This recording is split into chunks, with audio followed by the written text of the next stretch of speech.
بادشاہ وقت نے اپنے وزیر سے پوچھا، یہ میرے نوکر مجھ سے زیادہ خوش کیسے رہتے ہیں جب کہ ان کے پاس کچھ نہیں اور میرے پاس کسی چیز کی کمی نہیں؟ وزیر نے کہا، بادشاہ سلامت، آپ نے کسی خادم پر قانون نمبر 99 کا استعمال کر کے دیکھیے۔ بادشاہ نے وزیر سے پوچھا، اچھا یہ قانون نمبر 99 کیا ہوتا ہے؟ اس نے کہا، بادشاہ سلامت، ایک صراحی میں 99 درہم ڈال کر صراحی پر لکھیں، اس میں تمہارے لیے 100 درہم ہدیہ ہے، رات کو کسی خادم کے گھر کے دروازے کے سامنے رکھ دیں۔ رات کو کسی خادم کے دروازے کے سامنے رکھ کر دروازہ کھٹکھٹا کر چھپ جائیں اور پھر تماشا دیکھ لیجیے۔ بادشاہ سلامت نے جیسے وزیر نے سمجھایا تھا ویسا ہی کیا۔ بادشاہ نے ایک صراحی میں 99 درہم ڈالے اور اس پر لکھ دیا، 100 درہم تمہارے لیے ہدیہ ہے۔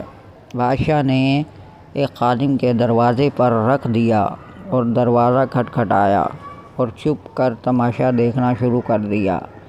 اندر سے خادم نکلا، صراحی اٹھائی اور گھر چلا گیا۔ درہم گنے تو 99 نکلے جبکہ صراحی پر لکھا ہوا تھا 100 درہم۔ سوچا، یقیناً ایک درہم کہیں باہر گم ہو گیا ہے۔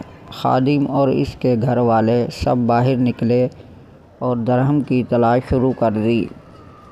ان کی ساری رات اسی تلاش میں گزر گئی۔ خادم کا غصہ دیکھنے کے قابل تھا۔ کچھ رات صبر اور باقی کی رات بک بک اور چک چک میں گزار دی۔ خادم نے اپنی بیوی بچوں کو سست بھی کہا کیونکہ وہ درہم تلاش کرنے میں ناکام رہے تھے۔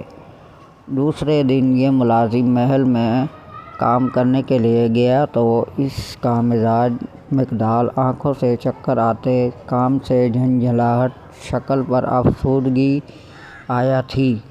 بادشاہ سمجھ گیا 99 قانون کیا ہوا کرتا ہے۔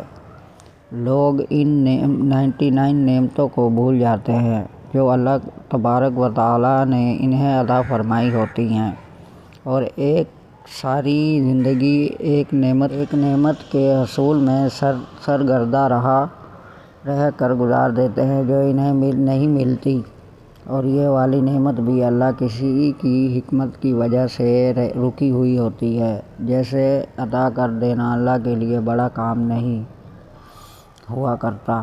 میرے عزیزو، لوگ اپنے ایک نعمت کے لیے سرگرداں رہ کر اپنے پاس موجود 99 نعمتوں کی لذتوں سے محروم ہوتے ہیں۔